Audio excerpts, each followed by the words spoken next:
I have a prepared statement, and I ask that you will hold your questions until the end of our statement.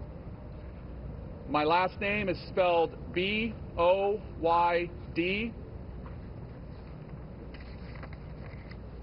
On August 11th, 2014, at approximately 11:55 a.m., Marin County Communications received a 911 telephone call reporting that a male adult had been located unconscious and not breathing inside his residence located at 95 St. Thomas Way in unincorporated Tiburon, California. The caller was distraught and indicated at that time that was an apparent suicide due to a hanging had taken place and that rigor mortis had set in. The Sheriff's Office, as well as representatives of the Tiburon Fire Department and Southern Marin Fire Protection District, were dispatched to the incident with emergency personnel arriving on scene at 12 p.m. The male subject, who was pronounced deceased by firefighters from the Tiburon Fire Department at 12:02 p.m., has been identified as Robin McLaurin Williams, a 63-year-old resident of unincorporated Tiburon, California. Preliminary information developed during the investigation by Coroner Division personnel has revealed Mr. Williams had been seeking treatment for depression.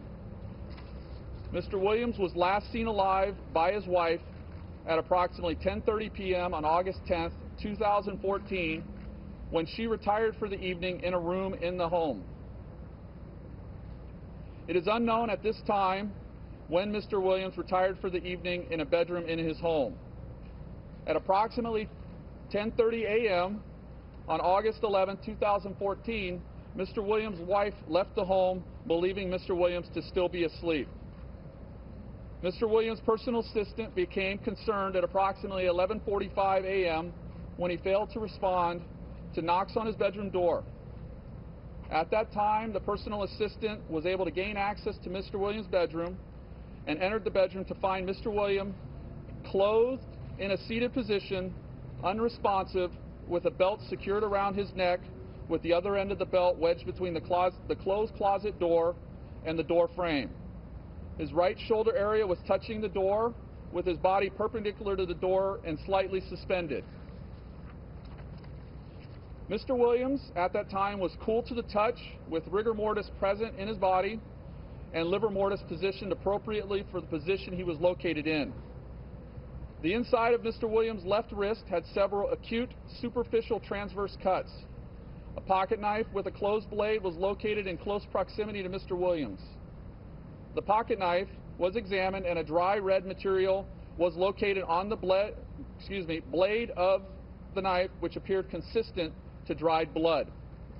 It is unknown at this time if the dried red material is in fact blood or if it is Mr. Williams' blood, but scientific testing will be conducted to evaluate its investigative value. Mr. Williams was transported from the scene to the Napa County Sheriff's Office morgue by the Coroner Division pending a forensic examination, which was conducted this morning prior to this press conference. The forensic examination, conducted by Dr. Joseph Cohen, who is the Sheriff's Office for Marin County's Chief Forensic Pathologist, did not reveal any injuries indicating Mr. Williams had been in a struggle or a physical altercation prior to him being located deceased. The preliminary, and I again say preliminary, results of the forensic examination revealed supporting physical signs that Mr. Williams' life ended from asphyxia due to hanging. Toxicology testing will be conducted to determine if Mr. Williams had any chemical substances in his system at the time of his death. Toxicology results will not be available for approximately